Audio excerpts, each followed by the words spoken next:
السلام عليكم ورحمة الله وبركاته. إن الحمد لله نحمده ونستعينه ونستغفره ونعوذ بالله من شرور أنفسنا ومن سيئات أعمالنا. من يهده الله فلا مضل له ومن يضلل فلا هادي له. وأشهد أن لا إله إلا الله وحده لا شريك له وأشهد أن محمدا عبده ورسوله صلى الله تعالى عليه وعلى آله وصحبه وسلم تسليما كثيرا. أما بعد.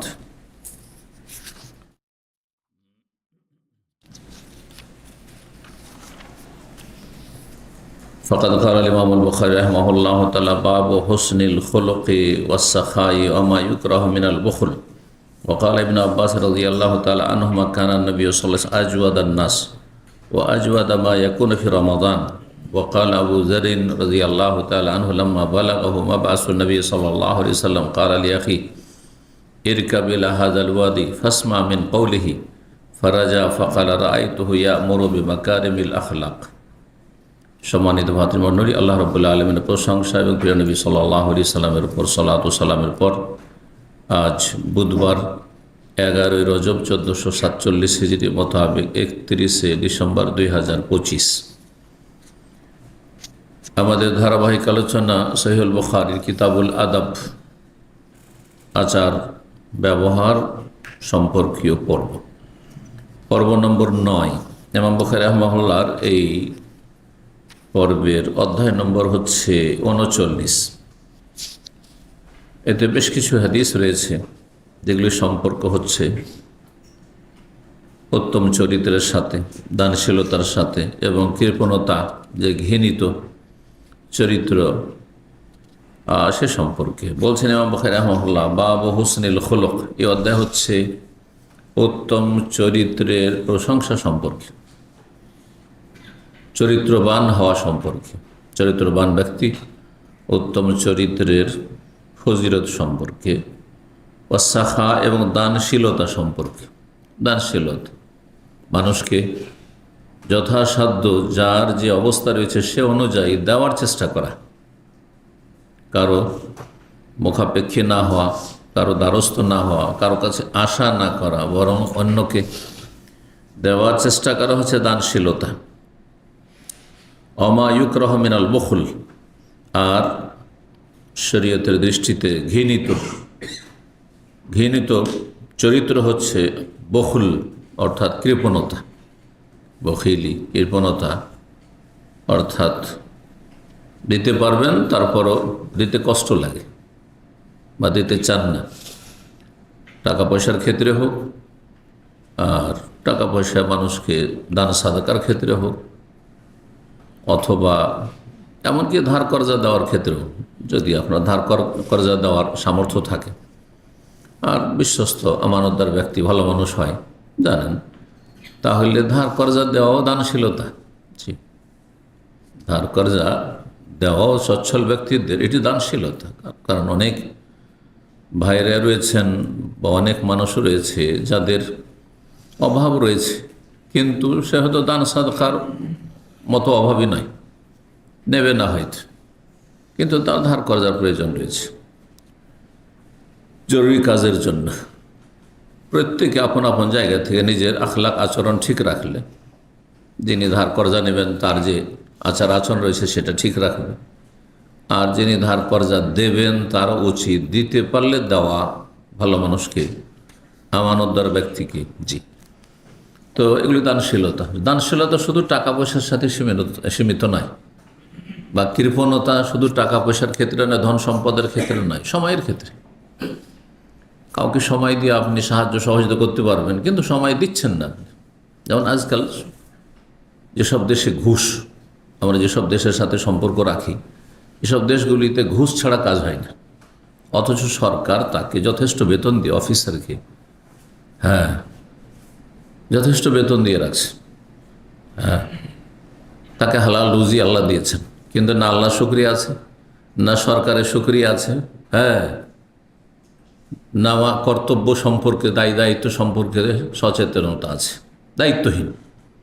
যার ফলে পয়সা ছাড়া কোনো ফাইল এগোবে না, পয়সা ছাড়া কোনো কাজ হবে না, ঘুষ ছাড়া কাজ হয় না। যার ফলে এইসব দেশগুলিতে কোনো উন্নতি নেই, বিভিন্ন দিক থেকে আল্লাহর আযাব গজব। যেই দেশগুলিতে যত বেশি ঘুষ, তত বেশি বরকতহীনতা, তত বেশি অশান্তি সর্বস্তরে, এটা মুখস্থ করি না। যেখানে ঘুষ ছিল না তখনকার বরকত কেমন ছিল, হ্যাঁ, যদি এইরকম যুগ পেয়ে থাকেন তাহলে যেখানে হোক না কেন দেশ বিদেশে। আর যখন ঘুষ শুরু হয়েছে তখন অশান্তি এবং বরকতহীনতা, কোনো কিছুতে বরকত নাই। দ্রব্যমূল্যের বৃদ্ধি, সময়ে বরকত নেই, মানুষের জীবনে বরকত নেই, অশান্তির শেষ নেই, কলহার লড়াইয়ের শেষ নেই। জি, আল্লাহ হেফাজত করুন। তো সময়ের ক্ষেত্রে, সৎ পরামর্শ দেওয়ার ক্ষেত্রে একজন পরামর্শ চাইছে, আপনি ভালো পরামর্শ দিতে পারবেন, তাতেও যদি আপনি না দেন তো এখানেও কৃপণতা, যেটি ঘৃণিত চরিত্র। জি, ঘৃণ্য চরিত্র। তো সব ক্ষেত্রেই কি হইতে হবে, দানশীলতা হইতে হবে আর কৃপণতা থেকে মুক্ত হইতে হবে। আর যাদের যত বেশি হক রয়েছে সেটার গুরুত্ব দিতে হবে। হক সবারই একই রকমের নয়। এই বিষয়গুলি নিয়ে আমাদের ধারাবাহিক আলোচনায় শুনতে পাচ্ছেন যে একজন মানুষের সবচেয়ে কাছের মানুষ, তার বাবা মা, তার স্ত্রী, তার ছেলে মেয়ে, তাদের হক যেমন রয়েছে তেমন ভাইদের নয়, বোনদের নয়। ভাই বোনদের যেমন হক রয়েছে, হ্যাঁ, তেমন খালাফুফুর নয়, কিন্তু খালাফুফুর যেমন হক রয়েছে তেমন চাচাতো ভাইদের নয়, চাচাতো বোনদের নয়, এইভাবে কিন্তু সম্পর্ক রয়েছে। মুসলিম যারা ইমানদার, ধার্মিক, ভালো মানুষ, তাদের যে হক যতটা রয়েছে ততটা সাধারণ মুসলিমদের নয়। সাধারণ মুসলিমদের যতটা হক রয়েছে, অধিকার রয়েছে আমাদের ওপর, ততটা অমুসলিমদের নয়। হ্যাঁ, অমুসলিম বা মানুষের যতটা হক রয়েছে অমুসলিম হইলেও ততটা পশু পাখির নয়। কিন্তু সব কিছুর হক রয়েছে, আমাদের অধিকার রয়েছে। তো দানশীলতার ফজিলত আর বখিলি, কৃপণতার ক্ষেত্রে যে নিন্দা এসেছে শরীয়তে, এই সম্পর্কে হাদিসগুলি আব্দুল্লাহ বিন আব্বাস রাদিয়াল্লাহু তাআলা আনহুমা একটি হাদিস বর্ণনা করেছেন, যে হাদিসটি সহিহ বুখারীতে বিভিন্ন জায়গায় এসেছে, অন্যান্য হাদিসও এসেছে, প্রসিদ্ধ হাদিস। এখানে সনদ ছাড়াই হাদিসটি নিয়ে এসেছেন ইমাম বুখারী রাহিমাহুল্লাহ, কারণ অন্য জায়গায় পুরো সনদের সাথে নিয়ে এসেছেন। সরাসরি সাহাবীর উক্তি বর্ণনা করছেন। যে হাদিসকে যেখানে সনদ ছাড়া বর্ণনা করা হয়, এই হাদিসকে হাদিসের ভাষায়, উসতুলুল হাদিস বা মুস্তালাহুল হাদিসের ভাষায়, হাদিসের কায়দা কানুনের ভাষায় মুআল্লাক হাদিস বলা হয়। মুআল্লাক মানে ঝুলন্ত, সনদবিহীন। যদি আপনার সিলসিলা সনদ না থাকে তাহলে ঝুলন্ত, এই জন্য হাদিসটিকে মুআল্লাক বলা হয়। অনেক জায়গায় দেখবেন যে ইমাম বুখারী হাদিসটিকে মুআল্লাক বর্ণনা করেছেন, যাকারাহুল বুখারী তালিকান, জি, মানে সনদ ছাড়া, পুরো সনদ বর্ণনা করেননি। হয় তাবি এবং সাহাবীর নাম, অথবা শুধু সাহাবীর নাম বর্ণনা করেছেন, অথবা সরাসরি বলছেন কালা রাসূলুল্লাহ সাল্লাল্লাহু আলাইহি ওয়াসাল্লাম। ইমাম বুখারী তার ইবনে আব্বাসকে পাননি। হ্যাঁ, তাহলে এখানে যে মাঝখানে সনদের বর্ণনাকারীদের পরম্পরা যেটি, এটির নাম সনদ। যে গ্যাপটা আছে, এই যে গ্যাপ থেকে গেল, তো এই জায়গাটা যেন ঝুলন্ত হয়ে আছে, এই জন্য হাদিসকে মুআল্লাক বলা হয়। তো মুআল্লাক হাদিস বর্ণনা করেছেন ইবনে আব্বাস রাদিয়াল্লাহু তাআলা আনহুমা থেকে। তিনি বলেন, কানান নবী আজওয়াদান নাস, নবী সাল্লাল্লাহু আলাইহি ওয়াসাল্লাম মানুষের মধ্যে, মানব জাতির মধ্যে সবচেয়ে বেশি দানশীল ছিলেন, সবচেয়ে বড় দানশীল ছিলেন। এমন দানশীল ছিলেন কেউ কোনো কিছু চাইলে জীবনে কখন না করেন, কিছুই নেই, কিছুই নেই, যেটুকু আছে ওইটুকু উঠিয়ে দিয়ে দিতেন, তারপর আর কিছু নেই। হয়তো স্ত্রীরা কী খাবে, হ্যাঁ, নিজে কি খাবেন, এসব চিন্তাই করতেন না। আর এই তরবিয়ত, এই প্রশিক্ষণই তার পরিবারের সদস্যরা নিয়েছেন। এই জন্য মা আয়েশা রাদিয়াল্লাহু তাআলা আনহার জীবনীতে আছে, সুবহানাল্লাহ, নবী সাল্লাল্লাহু ইন্তেকালের পরে দুনিয়া থেকে চলে গেছেন মানুষের। আবার অনেক সময় হয় কি, যে ভালো মানুষের পরিবারের লোকেরা, ভালো মানুষ দুনিয়া থেকে চলে যাওয়ার পরে তাদের চরিত্রে পরিবর্তন চলে আসে, আর ওই কোয়ালিটি থাকে না। সাধারণত এরকমটা দেখা যায়, কিন্তু তা হয়নি, পুরোপুরি ধরে রেখেছেন ওই চরিত্র। একদিন রোজায় আছেন আয়েশা রাদিয়াল্লাহু তাআলা আনহা, তার একজন দাসী ছিলেন বারিরা, বা অন্য কোনো দাসী।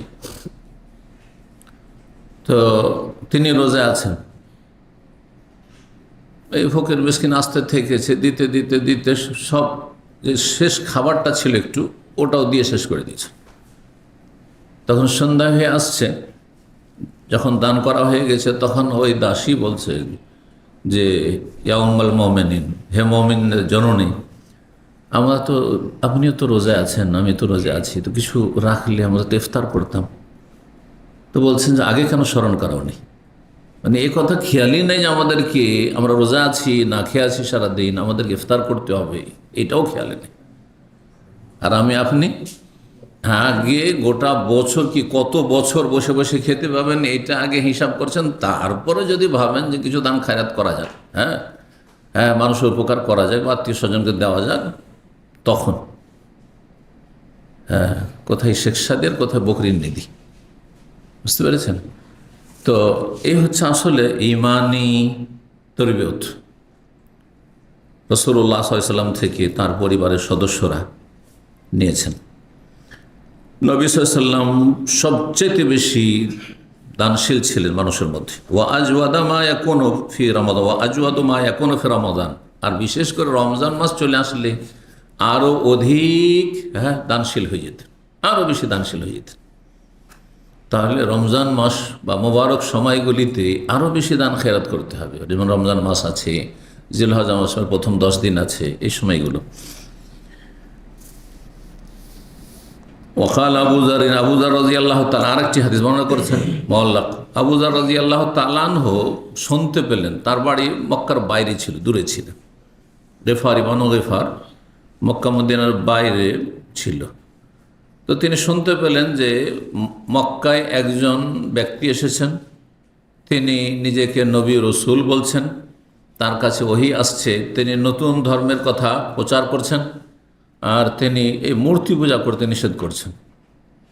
তিনি সরাসরি না গিয়ে, তার ছোট ভাই ছিল, তাকে বলল যে যাও তো, গিয়ে একটু খোঁজ খবর নিয়ে আসো, তদন্ত করে আসো কি অবস্থা, যে আসলে কি তার কথাগুলি ঠিক, একটা সেখান থেকে রিপোর্ট কালেকশন করে নিয়ে আসো।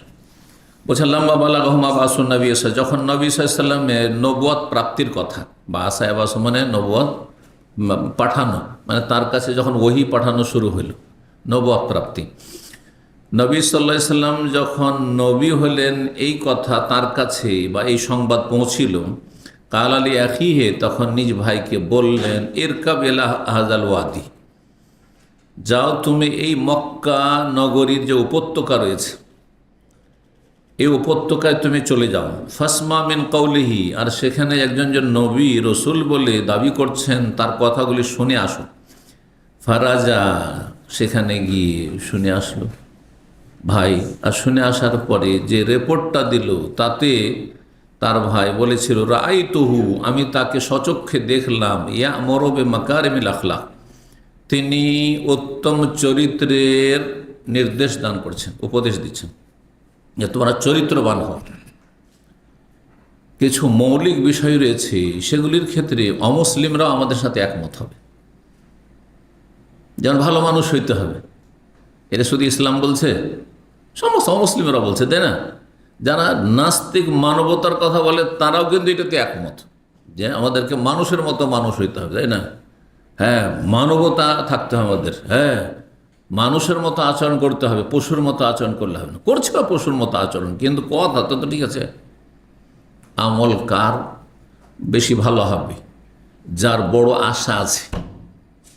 একজন মুসলিমের আশা আছে যে আমি ভালো চরিত্রবান হলে অথবা মানুষের উপকার করলে শুধু দুনিয়াতে পাবো না, আমি জান্নাত পাবো, হ্যাঁ, আল্লাহর কাছে মহাপুরস্কার পাবো। এটাকে অমুসলিম বিশ্বাস করে? ওর পরকাল বলে কিছু আছে?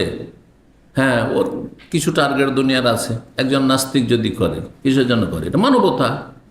হ্যাঁ, সেও মানুষ, আমি মানুষ, তারও রক্ত মাংস আছে, আমার রক্ত মাংস আছে, তাকেও কষ্ট লাগে, আমাকেও কষ্ট লাগে, কষ্ট হইলে ব্যাস, তাই না? হ্যাঁ, মানুষের উপকারী হওয়া উচিত, এই ধরনের কথা। কিন্তু আমি আপনি তো এই ধরনের কথা শুধু বলবো না, এগুলো তো এমনি আছে। কিন্তু এর ওপর আমার বড় আশা আছে যে আমার একটি পয়সাও যদি মানুষের সেবার স্বার্থে ব্যয় করি, সেটা ব্যর্থ যাবে না। তার জন্য মহাপুরস্কার আল্লাহর কাছে প্রস্তুত হয়ে আছে। ওমা তুকাদ্দিমু লিআনফুসিকুম মিন খাইরিন, তোমরা নিজেদের জন্য যা কিছু তোমরা দুনিয়া থেকে অগ্রিম পাঠাতে পারবে, তোমার যাওয়ার আগেই পাঠাইতে হবে, এই না যে ছেলেমেয়েরা করবে, অগ্রিম পাঠাতে পারবে দুনিয়াতে থাকতে থাকতেই। তাই যে দুহ ইনদাল্লাহ, সেটা আল্লাহর কাছে পাবে অবশ্যই। হুয়া খাইরান, খুব উৎকৃষ্ট অবস্থায়, খুব ভালো অবস্থায়। সামান্য কিছু করলেন কিন্তু অনেক অনেক গুণে তার স্বভাব পেরে না। ও আজাম আজরা, মহাপুরস্কারের আকারে। সুবহানাল্লাহ। এই বিশ্বাসে ঈমান হচ্ছে কোরআনী বিশ্বাস, এই ঈমান হচ্ছে সত্যিকারের যে মুমিন তার বিশ্বাস। সুতরাং মুমিন মুসলিমের আমলের কোয়ালিটি আলাদা হবে, যেই কোয়ালিটিতে কোনো ব্যক্তি পৌঁছিতে, যতই চরিত্রবান হোক না কেন, কোনো অমুসলিম পৌঁছতে পারবে না। কিন্তু আল্লাহ সন্তুষ্টি, পরকাল আপনার টার্গেট, এইটা সবসময় থাকতে হবে। হ্যাঁ, দুনিয়া দুনিয়া করলে হবে না, না হলে ওই কাফেরদের সমান হয়ে যাবে আপনি। তো নবী সাল্লাল্লাহু আলাইহি ওয়াসাল্লাম মৌলিক বিষয়গুলি বলতেন, যেগুলিতে কোনো দ্বন্দ্ব নেই। মক্কার কাফেরা মূর্তি পূজা করছে, কিন্তু চরিত্রবান হইতে হবে, খুন করতে হবে না, মিথ্যা কথা বলতে হবে না, সচ্চরিত্র অধিকারী হইতে হবে, জেনার ধারে কাছে যাবে না, ইত্যাদি ইত্যাদি, অন্যায় অশ্লীলতায় জড়াবে না, অপরাধ করবে না, এগুলোতে একমত। আর এগুলি ইসলামের গুরুত্বপূর্ণ আখলাকিয়াত। মানুষের ক্যারেক্টার, মানুষের আচার আচরণ ভালো হইতে হবে। এর একটা বড় দুনিয়াতেও এর সুফল আছে, সুনাম আছে, জনপ্রিয়তা আছে ইত্যাদি, দুনিয়ার বেনিফিটও আছে। এই কথাগুলি মৌলিক বিষয়, যেগুলো মক্কাতে তৌহিদের সাথে সাথে রাসূলুল্লাহ শিখাতেন। শুধু একটি কথাই শিখাতেন না, তৌহিদও শিখাতেন। এই নয় শুধু চরিত্র শিখাতেন তাদেরকে, তার আগে বলতেন ইয়া আইয়ুহান নাস, হে মানব, কুলু লা ইলাহা ইল্লাল্লাহ, বল আল্লাহ ছাড়া কোনো সত্য মাবুদ নেই। কিন্তু ওখানে তো দ্বন্দ্ব লেগে যেত, তাই না? ওখানে তো কাফের শত্রুতা করা শুরু করতো, কিন্তু ভালো মানুষ হও, চরিত্রবান হও, এইখানে তো আর ঝগড়া নেই। এই জন্য বেদাতি এলাকায় আপনারা যখন যাবেন, আপনার গ্রামে যাবেন, তো কিছু এমন পয়েন্ট আছে, অধিকাংশ পয়েন্টগুলি আছে যেগুলো বেদাতিদের সাথে আপনার মিল আছে। এই পয়েন্টগুলো বেশি তুলে ধরুন আপনি।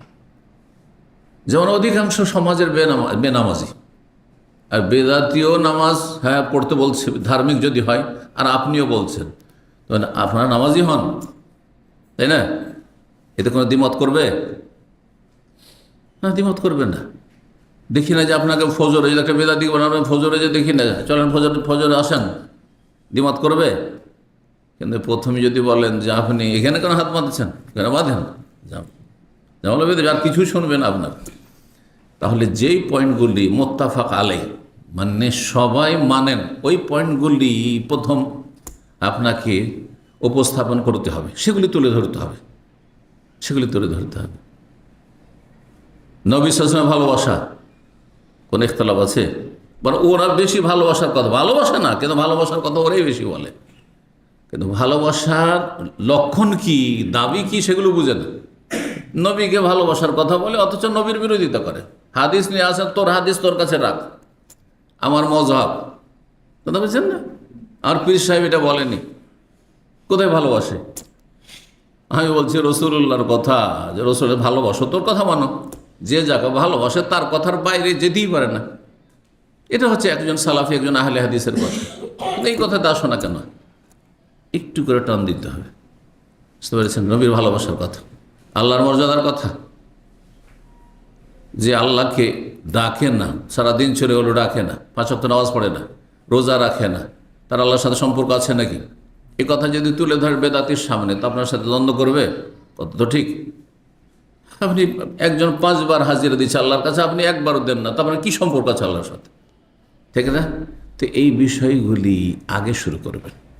এর মাধ্যমে যখন মানুষের অন্তরকে আকৃষ্ট করতে পারবেন, তখন কিছু এমন বিষয়গুলি, যে বিষয়গুলিতে ভিন্ন মত আছে, কারণ প্রথমখানে যদি বলে আল্লাহর আকার না নিরাকার, তাহলে তো ওখানেই শেষ, ও বেনামাজি থেকে যাবে, মাজার পূজা করতে থেকে যাবে, কিন্তু আপনার কথা আর শুনবে না। আরে দেখো বলছে আল্লাহর আকার আছে, বুঝছেন না? আল্লাহর চেহারা, আল্লাহর হাত আর আল্লাহর চোখ, এগুলো কথা প্রথম বলতে হবে না, যদিও আকীদার বিষয়, কিন্তু আকীদা হইল তার চাইতে গুরুত্বপূর্ণ বিষয়। আকীদা হচ্ছে যে আল্লাহর ইবাদত করো। আল্লাহ কি জন্য সৃষ্টি করেছেন? ইবাদতের জন্য। এইভাবে তো রাসূলুল্লাহ সাল্লাল্লাহু আলাইহি ওয়াসাল্লাম মক্কায় যেমন তৌহিদের দাওয়াত দিতেন যাতে তারা অসন্তুষ্ট হইত, কিন্তু চরিত্রবান হওয়ারও দাওয়াত দিতেন। ওই কথাটি এখানে তুলে সংক্ষেপে, কিন্তু অন্য হাদিসে রয়েছে বিস্তারিত যে তিনি এক আল্লাহর ইবাদত করতে বলছেন, আর আল্লাহ ছাড়া এইসব দেবদেবীর পূজা করতে নিষেধ করছেন, আর উত্তম চরিত্র গ্রহণ করতে বলছেন। ইয়া'মুরু বিমাকারিমিল আখলাক, চরিত্রবান হওয়ার উপদেশ দিচ্ছেন রাসূলুল্লাহ সাল্লাল্লাহু আলাইহি ওয়াসাল্লাম। জি, 6033 নম্বর হাদিস বর্ণনা করেছেন আনাস রাদিয়াল্লাহু তাআলা আনহু। তিনি বলেন কানান নবী আহসানান নাস, নবী সাল্লাল্লাহু আলাইহি ওয়াসাল্লাম সবচেয়ে ভালো মানুষ ছিলেন। ভালো মানুষ শুধু 2-4টি ভালো কাজ করে হওয়া যায় না। ভালো মানুষ হওয়ার জন্য ব্যাপক হারে আপনাকে ভালো কাজ করতে হবে, ভালো কথা বলতে হবে, সার্বিক দিক থেকে ভালো হওয়ার চেষ্টা করতে হবে, বুঝছেন না? আপনি বাইরে খুব ভালো মানুষ, কিন্তু আপনার পরিবারে আপনি ভালো মানুষ না, পারিবারিক আপনার অশান্তির শেষে ছেলে মেয়েগুলো আপনার খারাপ হয়ে যাচ্ছে। তাহলে এই বাইরের লোকগুলো যাদেরকে খুব আকৃষ্ট করেছেন আপনার ভালো চরিত্র লৌকিকতা দিয়ে আর অ্যাক্টিং করে যে আমি খুব ভালো মানুষ, দেখেন আপনাদের সাথে কত ভালো চলি, যখন আপনার ঘরের খবর রাখবে তখন ভালো বলবে? এর ঘরের খবর নাই, আর ভালো ভালো কথা বলে, এতে কী হবে?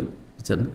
এই জন্য ভালো মানুষ হওয়ার জন্য আপনাকে ব্যক্তি জীবন থেকে শুরু করে পারিবারিক জীবন, আকীদাতে ভালো হইতে হবে, ইবাদত বন্দিগিতে ভালো হইতে হবে, আখলাক চরিত্র ভালো হইতে হবে, আপনার ঘরেও ভালো হইতে হবে, বাইরেও ভালো হইতে হবে, সব কিছুতে ভালো হইতে হবে।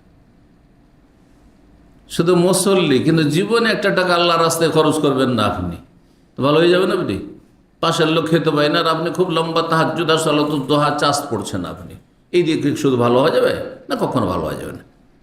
ভালো হলে সব সার্বিক দিক থেকে ভালো হওয়ার চেষ্টা করতে হবে। তো নবী সাল্লাল্লাহু আলাইহি ওয়াসাল্লাম সব দিক থেকে সবচেয়ে ভালো মানুষ ছিলেন। আহসানান নাস ও আজওয়াদান নাস, এবং সমস্ত মানুষের মাঝে সবচেয়ে বেশি দানশীল ছিলেন। সবচেয়ে ভালো মানুষ, সবচেয়ে বড় দানশীল। ও আশজাআন নাস, এবং সবচেয়ে বেশি সাহসী মানুষ ছিলেন, বীর পুরুষ, সাহসী। অনেক ভালো মানুষ আছে, কীরকম ভালো মানুষ? সীমিত, ধার্মিক, নামাজি, পরেজগার, দাড়িতে হাত লাগায় না, কিন্তু এত ভীতু, এত কাপুরুষ, বুঝছেন, ও সময়ের সাথে তাল মিলিয়ে কথা বলে। আচ্ছা, দেখছেন না, যেমন রাজনৈতিক প্ল্যাটফর্ম চেঞ্জ হচ্ছে, তেমন কথাবার্তাও একসঙ্গে আলেমদের চেঞ্জ হয়ে যাচ্ছে। যুগ উপযোগী কথাবার্তা,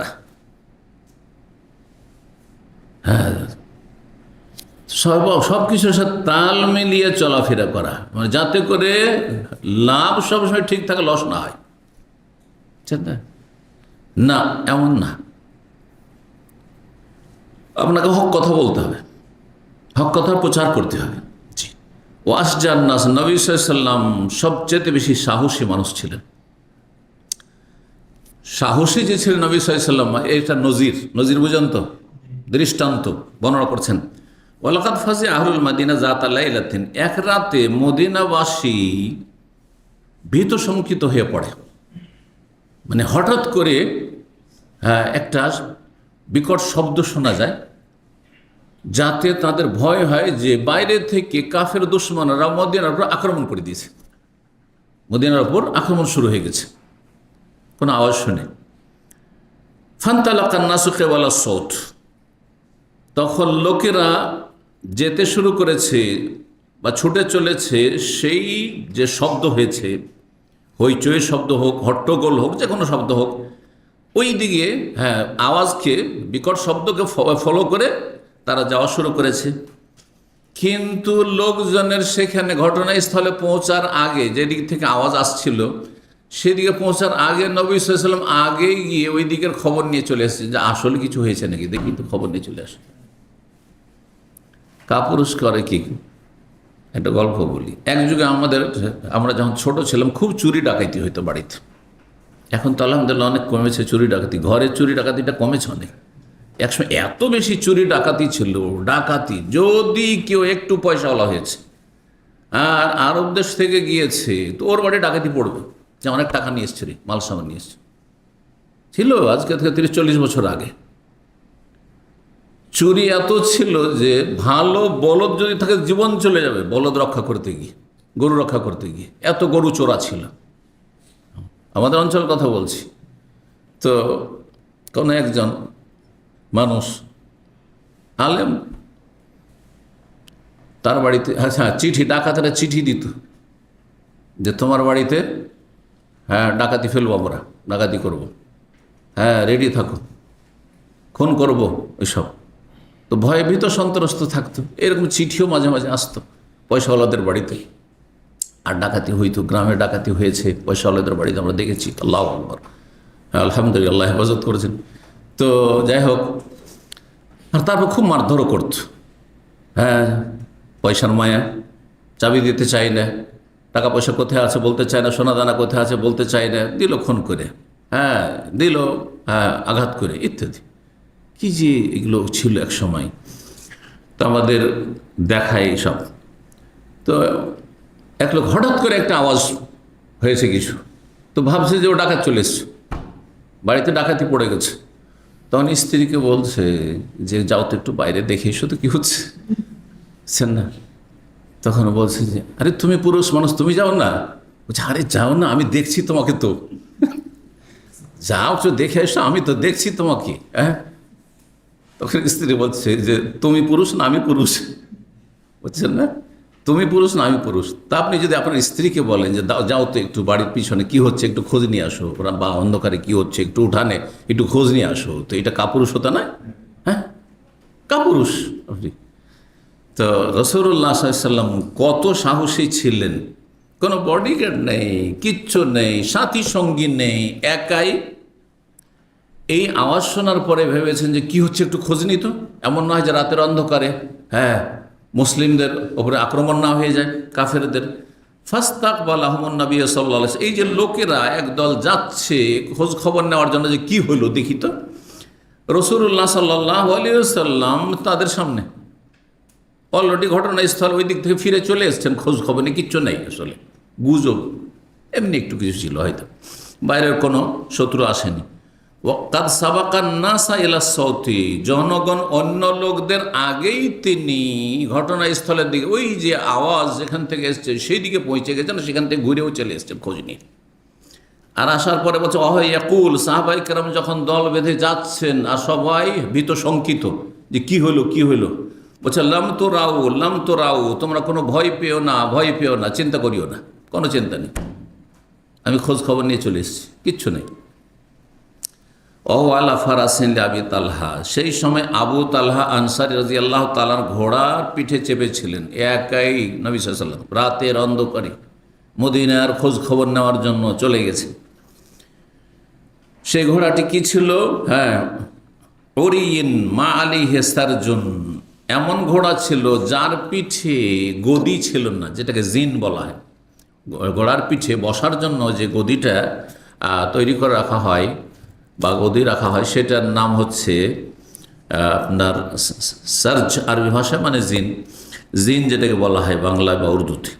তো মানে খালি ঘোড়ার পিঠে কোনো কিছু গদি নেই, কিচ্ছু নেই, এমনি খালি ঘোড়ার পিঠে বসে আছেন। জি, ওরিয়েন্টের শাব্দিক অর্থ হচ্ছে বিবস্ত্র, বলঙ্গ, মানে পিঠের উপর কিছু নেই এক কথায়, আর সিটে কোনো কিছু নেই, ঘোড়ার পিঠে এমনি সাধারণ ঘোড়ার পিঠে চড়েই ছুটেছেন রাসূলুল্লাহ সাল্লাল্লাহু আলাইহি ওয়াসাল্লাম। আর এমনি এই নয় যে আমাদের মতো, ফি অনকাহি সাইফুন, নবী সাল্লাল্লাহু আলাইহি ওয়াসাল্লামের ঘাড়ে তলোয়ার ঝুলছিল, তরবারি ঝুলছিল। তরবারি নিয়ে যে শত্রু যদি সামনে পড়ে তাহলে মোকাবেলা করতে হবে, মারতে হবে, প্রতিহত করতে হবে। ঠিক, তো এই হচ্ছে নবী সাল্লাল্লাহু আলাইহি ওয়াসাল্লামের আদর্শ, যে যেখানে বীরত্বের প্রয়োজন রয়েছে সেখানে বীরত্ব। হ্যাঁ, তো নবী সাল্লাল্লাহু আলাইহি ওয়াসাল্লাম কত সাহসী ছিলেন চিন্তা করুন, যে একাই বেরিয়ে চলে যাচ্ছেন।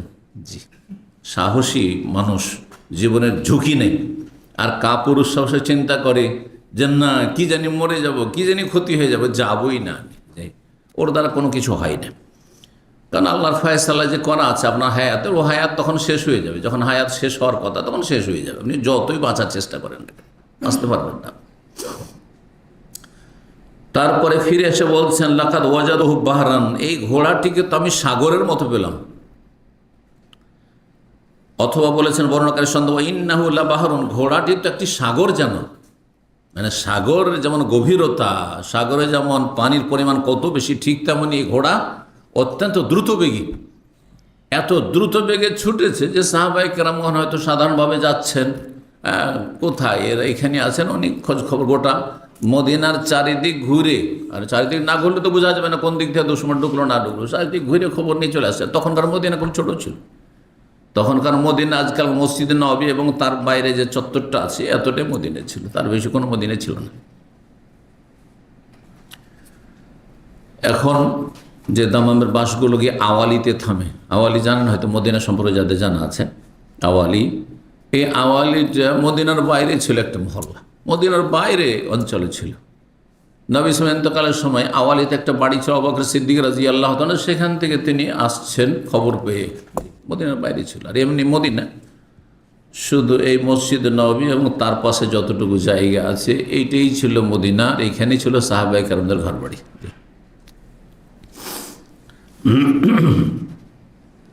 6034 নম্বর হাদিস বর্ণনা করছেন জাবের রাদিয়াল্লাহু তাআলা আনহু থেকে, মুহাম্মদ ইবনে মুনকাদের তাবি বলছেন, জাবের রাদিয়াল্লাহু বলছেন তিনি, মা সুইলান নবী সাল্লাল্লাহু আলাইহি ওয়াসাল্লাম আন শাইইন কাত্তু ক্বাল ফাকাল আল্লাহ, নবী সাল্লাল্লাহু আলাইহি ওয়াসাল্লামের কাছে কোনো কিছু চাওয়া হলে তিনি কখনো না বলেননি, কিছু চাওয়া হইলে কখনো না বলেননি। আপনি আমি কতবার না বলছেন, আর কতজনকে না না বলছেন, আপনি যা চায় কখনো না বলতে শুনি নবী সাল্লাল্লাহু আলাইহি ওয়াসাল্লাম। জি, এই ছিল সবচেয়ে বড় চরিত্রবান ব্যক্তির মহৎ চরিত্র। 6035 নম্বর হাদিস বর্ণনা করছেন তাবেঈ মাসরুখ রাহিমাহুল্লাহু তাআলা, তিনি কুন্না জুলুসান মা আব্দুল্লাহ ইবনে আমরিন, আমরা বসেছিলাম আব্দুল্লাহ ইবনে আমর ইবনে আস রাদিয়াল্লাহু তাআলা আনহুর সাথে, ইউহাদ্দিসুনা, আমাদেরকে হাদিস বর্ণনা করছিলেন। আর বলতে গিয়ে বললেন, লাম ইয়াকু রাসূলুল্লাহ ফাহিশান ওয়ালা মুতাফাহিশান, রাসূলুল্লাহ সাল্লাল্লাহু আলাইহি সাল্লাম অশালীন ছিলেন, গতকালকে হাদিসটি দুইবার করে গিয়েছে, ওয়ালা মুতাফাহিশান, আর তিনি ইচ্ছে করে অশ্লীল কথা বলতেন না। যারা অশালীন কথাবার্তা বলে বা গালমন্দ, যাদের ভাষা খারাপ, তারা দুই চরিত্রের, একটা হচ্ছে ন্যাচারাল প্রাকৃতিক, ওর স্বভাবই খারাপ, মুখ খারাপ, বলে না এর মুখই খারাপ, কথায় কথায় গাল, এটা হচ্ছে ও প্রাকৃতিকভাবে ওর চরিত্রহীন আর ভাষা খারাপ, এ ফাহেশ। আর মোতাফাহেশ হচ্ছে যে না, এমনি তার ভাইরা সবাই ভালো, বোনেরা ভালো, তার পরিবার বাপ মাও ভালো, তার আশেপাশে বংশটাও ভালো, কিন্তু এত বাজে কথা বলে, ইচ্ছা করে বলা, ইচ্ছে করে অশ্লীলতাকে বেছে নিয়েছে, মোতাফাহিশ। ওয়াইন্নাহু কানা ইয়াকুল, এবং নবী সাল্লাল্লাহু আলাইহি ওয়াসাল্লাম বলতেন, ইন্না খিয়ারাকুম আহসানাকুম আখলাকা, তোমাদের মধ্যে সবচেয়ে ভালো মানুষ ওরা যাদের চরিত্র যত বেশি ভালো, যারা যত বেশি চরিত্রবান তারা তত বেশি ভালো মানুষ। জি, যার নফল নামাজ বেশি আছে সে ভালো, এই কথা কোনো হাদিসে নেই। ফরজ নামাজ অবশ্যই থাকতে হবে, কিন্তু যার আকীদা ভালো সেই ভালো, শুধু যদি আখলাক ভালো না থাকে তো ভালো না। কিন্তু যার আকীদাও ভালো, ইবাদতও ভালো, আর চরিত্র ভালো, আর ইবাদতে যদি ফরজটাও থাকে আর আখলাক চরিত্র ভালো থাকে তো সে বেশি ভালো। একজনের আকীদা সহি ধরেন, ইবাদত বন্দেগীও ফরজ নফল সুন্নাত সব ঠিক আছে, কিন্তু আখলাক চরিত্র ভালো না, তো ভালো না, সে ভালো না। কিন্তু আরেকজনের মৌলিক আকীদা ঠিক আছে, আকীদাতে শিরক নেই, বেদাত নেই, শিরক বেদাত মুক্ত অবশ্যই হইতে হবে, এটা আগে এক নম্বরে। তারপরে ফরজ নামাজ আছে, সুন্নত নফল নাই থাক, ওতে ঘাটতি আছে হয়তো, প্রথম কাতারে থাকতে পারেন না, দ্বিতীয় তৃতীয় কাতারে হয়তো নামাজ পড়ে, কিন্তু নামাজ পড়ে মসজিদে গিয়ে, বেনামাজি আধা নামাজি না যে ফজর পড়ে না, এমনও না, মানে সর্বনিম্ন ফরজ নামাজ ঠিক আছে, কিন্তু চরিত্রবান, আর একটা পয়সা মেরে খায়নি, কারোর সাথে মানে প্রতারণা করে না, কাউকে কষ্ট দেয় না, এক কথায় চরিত্রবান হওয়ার জন্য যেসব লাগে বৈশিষ্ট্য সেগুলি তার মধ্যে আছে, সে সবচেয়ে ভালো মানুষ আল্লাহর কাছে। নবী সাল্লাল্লাহু আলাইহি ওয়াসাল্লামের কথা, ইন্না খিয়ারাকুম, তোমাদের নিশ্চয়ই তোমাদের মধ্যে সবচেয়ে ভালো মানুষ ওরা, আহসানাকুম আখলাকা, যাদের চরিত্র যত বেশি ভালো, এখন আমাদের ধরেন সবার চরিত্রই ভালো, উদাহরণস্বরূপ আল্লাহ যেন আমাদের সবাইকে ভালো করেন, ভালো হয়ে থাকার তৌফিক দান করেন, কিন্তু তারপরেও তো আমাদের মধ্যে কেউ বেশি ভালো আর আমরা কম ভালো হইতো, তাই না? যার চরিত্র যত বেশি ভালো সে তত বেশি ভালো মানুষ, তত বেশি ভালো মানুষ। এই জন্য আখলাক চরিত্র ঠিক থাকতে হবে। জি, মানুষের সাথে কথা বলবেন আপনি নরম ভাষায় কথা বলেন।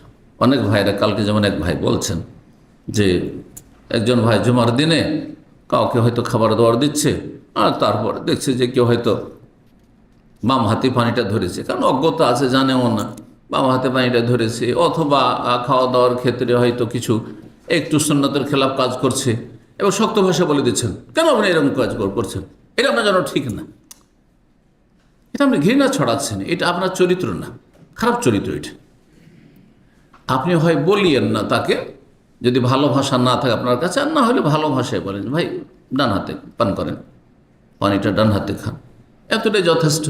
আমাদের কেন কেন এই কথাটা মানুষ মানতে কষ্ট পায়। মানুষের স্বভাবে কিছু খারাপ জিনিস আছে।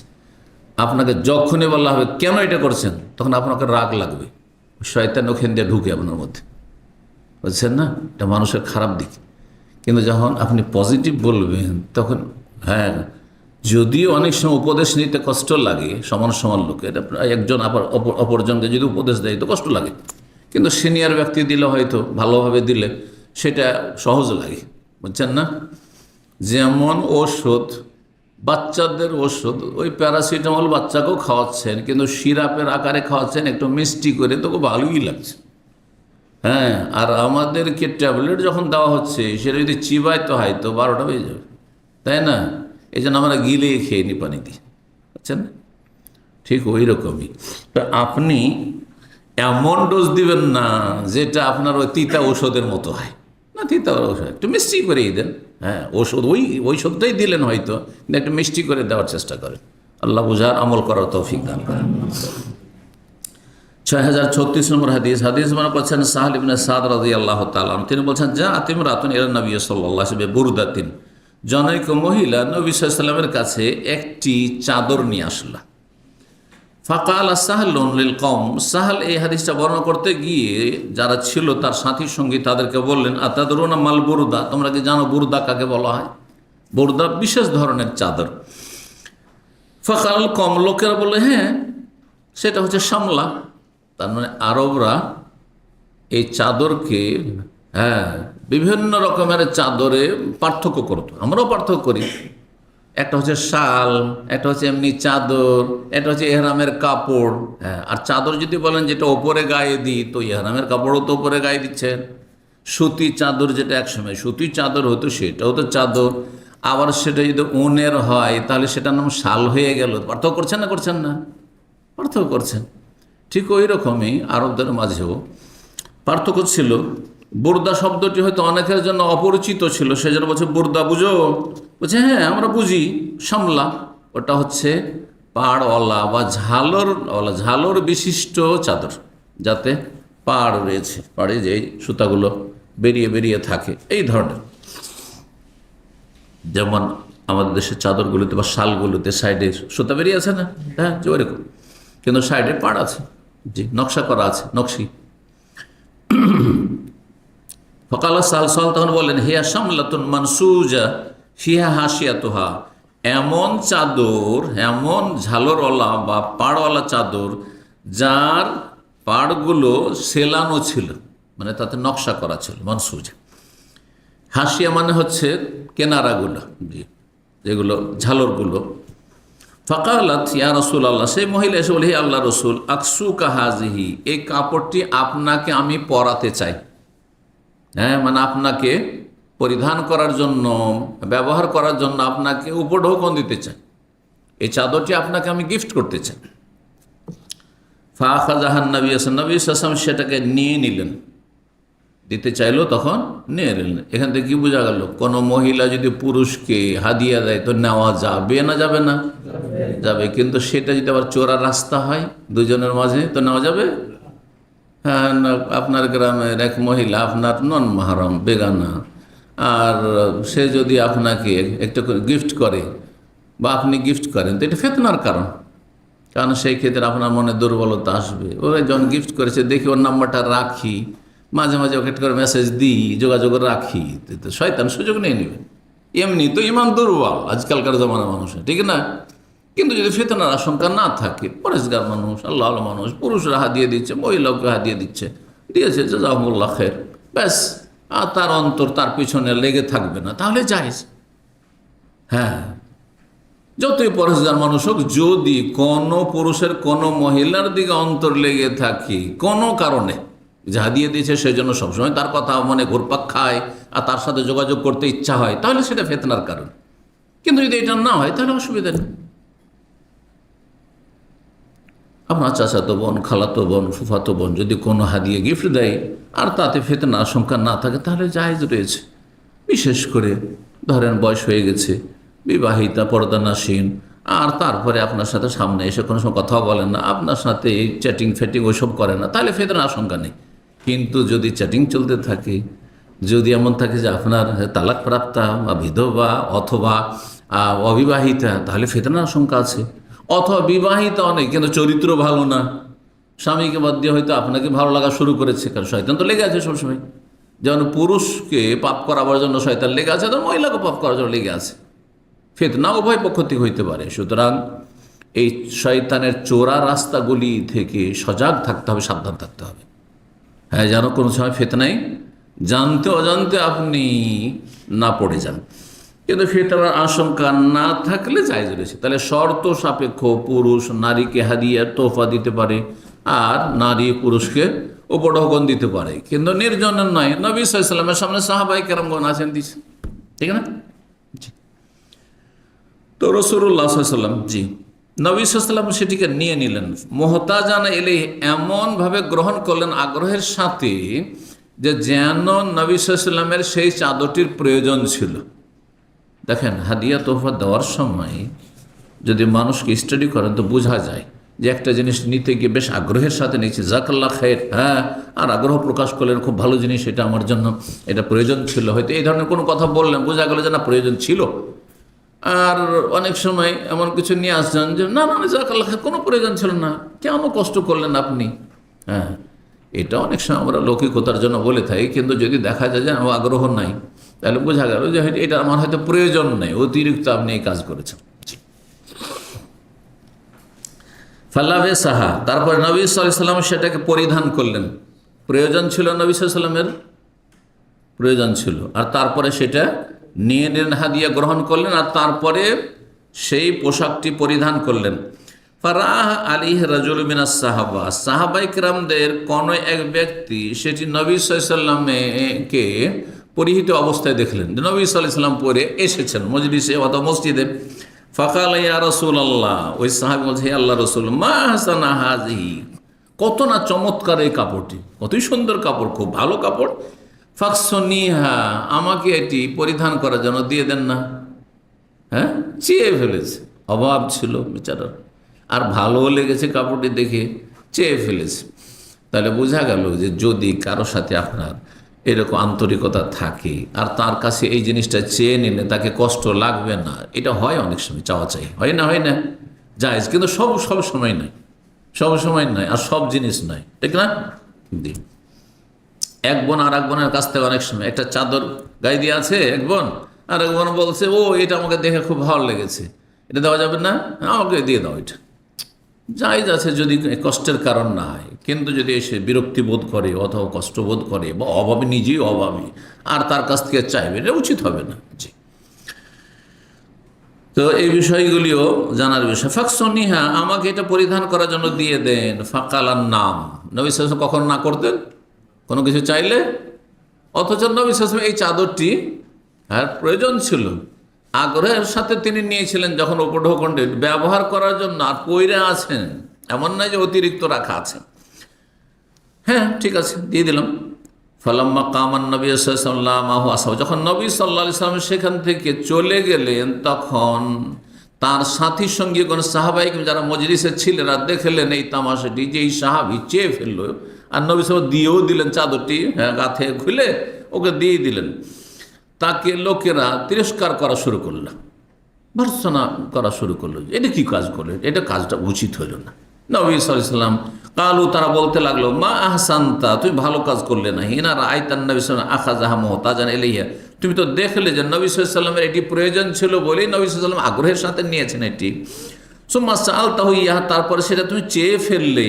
ওয়াকাদ আরাফতা, আর তুমি ভালো করে জানো, আন্নাহু লা ইউসালু শাইয়ান ফায়ামনাহু, নবী সাল্লাল্লাহু আলাইহি ওয়াসাল্লামের কাছে কোনো কিছু চাইলে তিনি তাতে বাধা দেবেন না। কেন চাইলে তুমি? চাওয়াটা উচিত হয়নি। তখন ওই সাহাবী কি বলছে জানেন? বলছে, রাজাও তো বারকাতাহা, আমি এই কাপড়টির বরকতের আশা করলাম। তাহলে বোঝা গেল রাসূলুল্লাহ সাল্লাল্লাহু আলাইহি ওয়াসাল্লামের মোবারক শরীরে কোনো কাপড় যদি ব্যবহার হয়ে থাকে একবার কিছু মুহূর্তের জন্য, তাতেই বরকত রয়েছে। কিন্তু সেটা আমার আপনার জন্য নয়, যতই ওলিউল্লাহ আল্লাহর নেক বান্দা হোক না কেন। এজন্য সাহাবীরা আবু বকর, ওমর, ওসমানের কাছ থেকে এই রকমের বরকত নেননি যে আপনার চাদরটা একটু দিয়ে দেন, আপনার কাপড়টা দিয়ে দেন, আপনার যে একটা চুল রাখি, এগুলো করেননি। কিন্তু এই বিদাতি যতগুলি সুফিদের ফিরকা আছে, বুঝছেন না, এই দেওবন্দি হোক আর বেরলভি হোক আর তবলিগি হোক, যতগুলি আছে সুফিদের, যতগুলি তরিকা আছে, সবগুলি এই শিরকি আর বেদাতি তাবারুকে বিশ্বাসী। যে তাদের পীরের যা কিছু পেয়ে যায়, যদি একটু কিছু পেয়ে যায়, ব্যবহৃত বস্তু, উচ্ছিষ্ট বস্তু, অথবা তার এমনকি থুথু নাউজুবিল্লাহ, সেইটাও। জি, ফুলতলির মুরিদ ছিল আমাদের এখানে, আলহামদুলিল্লাহ অনেকে হেদায়েত হয়েছে। একজন ফুলতলির মুরিদ, যেহেতু সিলেটিও, ফুলতলি তো সিলেটি, আল্লাহ রাব্বুল আলামিন আফজাইলা মা কাদ্দামা, যা করেছে, যা আকীদা রেখেছে আর মানুষকে গুমরাহ করেছে, তার যা কিছু পাওয়ার পাওনা পেয়ে গেছে রবের কাছে। যারা খারাপ মানুষ তাদের সম্পর্কে এটাই বলা যথেষ্ট। আফজা এলা মা কাদ্দামা, হাদিসে আছে, যা করেছে পেয়ে গেছে, কাউকে গালমন্দ করার কোনো দরকার নেই, যে যা করেছে রবের কাছে পেয়ে গেছে।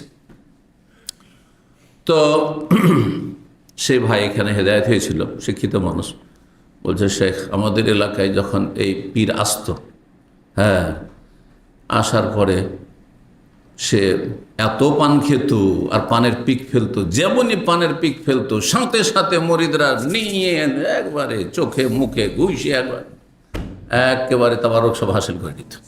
এটা শিরকি তাবারক, শিরকি তাবারক, বড় শিরক। যদি মনে করে যে কারো থুথুতে, কারো আপনার ওই পিকে, অথবা কারো ঘামে, অথবা কারো ওই কাপড়ে আমার এই রুমালে বরকত আছে, তাহলে এটা শিরকি তাবারক।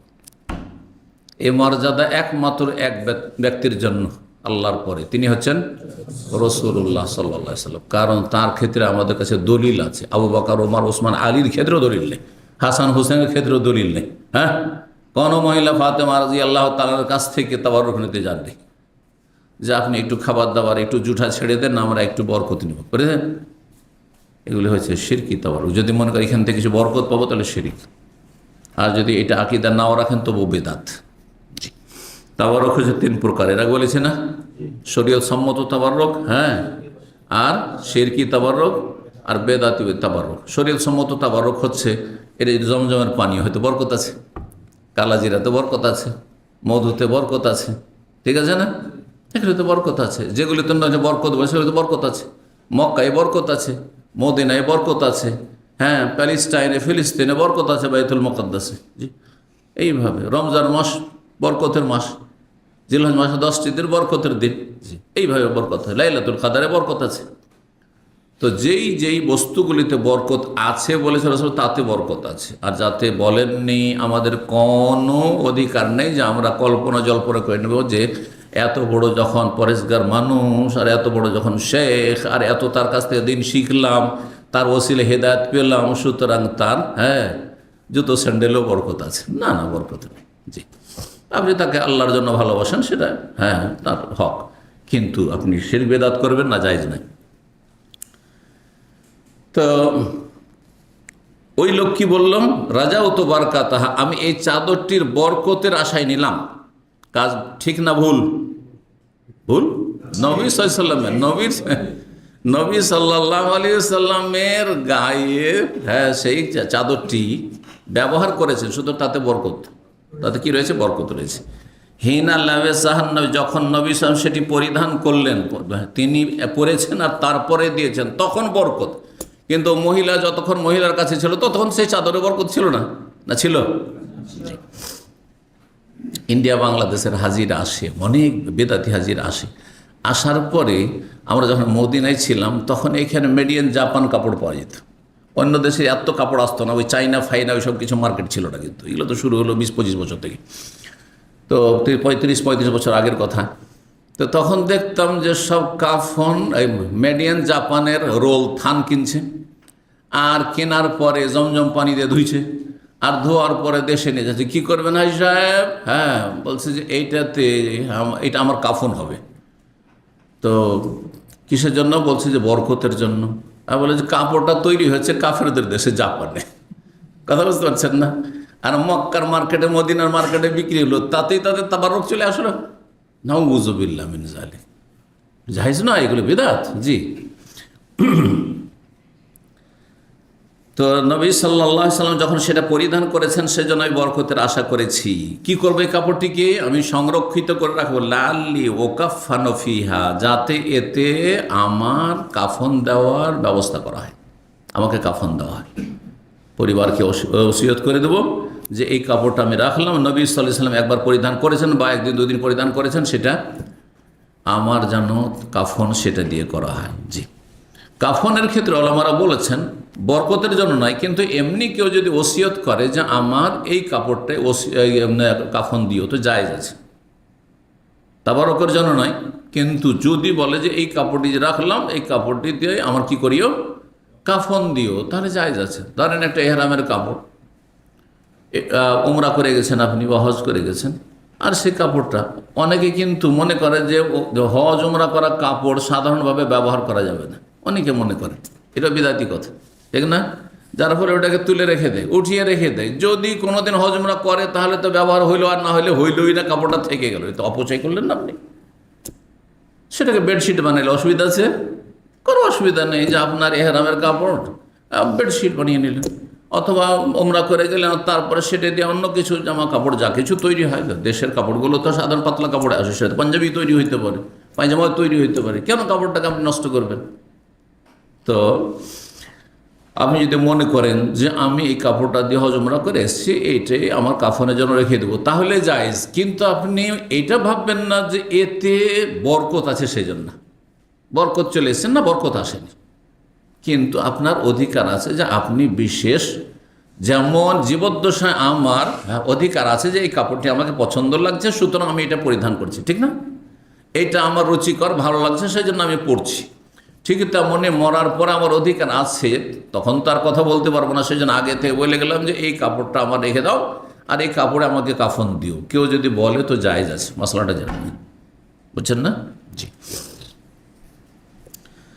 6037 নম্বর হাদিস মনে করছেন আবু হুরায়রা রাদিয়াল্লাহু তাআলা আনহু, তিনি বলেন ক্বালা রাসূলুল্লাহ সাল্লাল্লাহু আলাইহি ওয়াসাল্লাম, রাসূল বলেন ইয়াতাকারাবুজ জামানু, এমন একটা সময় আসবে শেষ জামানায় যখন কিয়ামত কাছে আসবে। কিয়ামতের কিছু লক্ষণ বর্ণনা করেছেন। কিয়ামতের লক্ষণগুলি 3 ভাগে ভাগ করা যায়, এটা বেশি ভালো, কিন্তু কোন ওলামারা বা অধিকাংশ ওলামারা 2 ভাগে ভাগ করেছেন, বড় আর ছোট, বড় লক্ষণ আর ছোট লক্ষণ।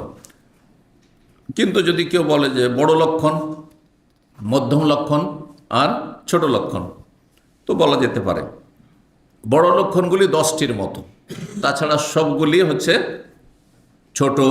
তার মধ্যে কিছু মধ্যম আছে, মধ্যম লক্ষণ আছে, আর কিছু ছোট লক্ষণ আছে। তো যেই লক্ষণগুলি মধ্যম ধরনের লক্ষণ, ছোট লক্ষণগুলি প্রায় চলে এসছে, শুনে রাখেন ভালো করে।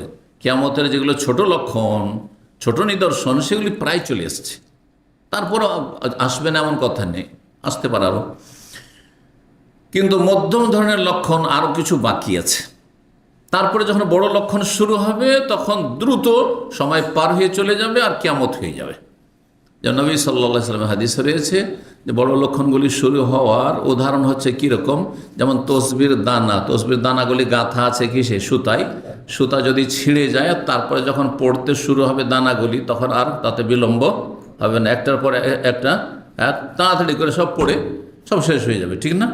ওইরকম যখন বড় লক্ষণ শুরু হয়ে যাবে, তখন একটার পর একটা আসতে থাকবে খুব ঘন ঘন, আর খুব দ্রুত দুনিয়া ধ্বংস হয়ে যাবে, কিয়ামত কায়েম হয়ে যাবে।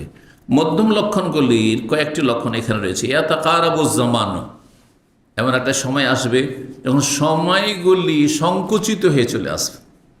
সময় কি হয়ে যাবে? সংকীর্ণ হয়ে যাবে। সময় কাছাকাছি হয়ে যাবে। শাব্দিক সময়গুলো কি হয়ে যাবে? কাছাকাছি হয়ে যাবে।